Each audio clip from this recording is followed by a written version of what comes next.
I've done almost 15 years in prison. If I go back to prison again, I'm going to be there for life. I've already had too many chances. I don't know how Satan can grab a hold of you like that. I've never had something control me like I had Satan and drugs just grabbing me and yanking me in any way that they wanted. I went through hell. I put all my family through hell. I fought battles inside me. I fought against God all the time. I would be doing the drugs and I would look at him and say, why is this going on? Why are you allowing me to do this? I knew in my heart that it was wrong.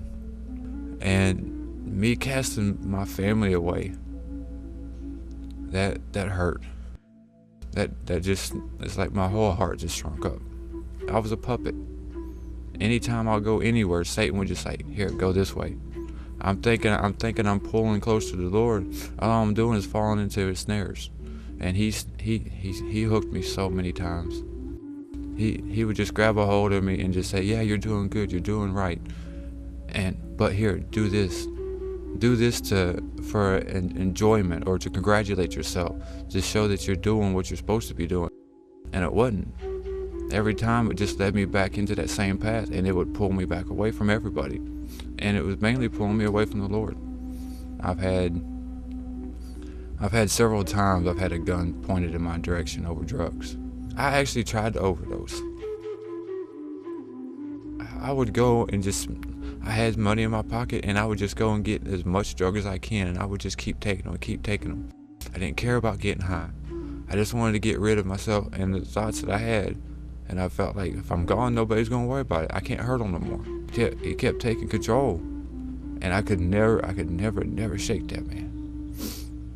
I mean, that was one of my biggest burdens, trying to fight him. You're building up persecution inside yourself against other people.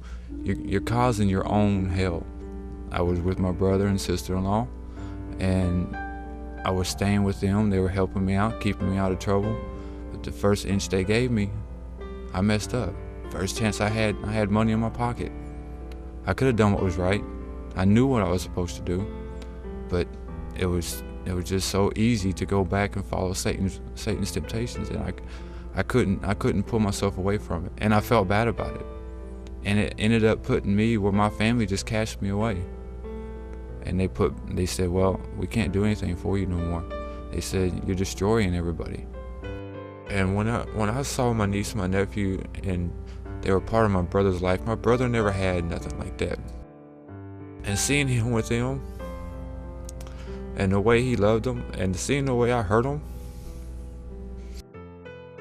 every time I hurt my brother, I hurt Samuel and Cynthia.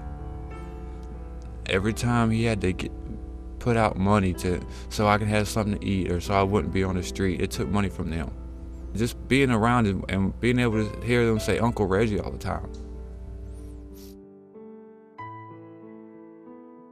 Christ is the only one that's ever been there, that's never looked down on me. He's always been able to lift me up. I knew I wanted to get baptized at an early age, and it was something that I always knew that I needed, but I wasn't in the right frame of mind to do it. I didn't want to accept the responsibility of it. I knew I was going to backslide, and every time that I thought that I was ready for it, it wasn't right. Satan always snared me again. But now I feel like I'm ready for it. I feel like it's time for me actually to take a step, and a leap of faith, I guess you could say, and let the Lord guide me and take control of me. So I feel like this Sunday when my brother baptizes me, that my life is going to be renewed. I know that all my sins are going to be washed away, and it's time for it. It's time for me to quit living in the past, quit hating myself for what I did, accept it, and not do it again. Even my baby sister, I hadn't seen her in almost 11 years, and she's back in my life. She's going to be here for my baptism too. I told her she has to. This is a big step for me. This is something that I'm not taking lightly. It's been a long time awaited, and it's something I have to do, because if I don't do it, I know I'm going to fall back again. I know once I come up out of that water, I don't have to worry about them. And once that happens, I don't have to dwell on the past.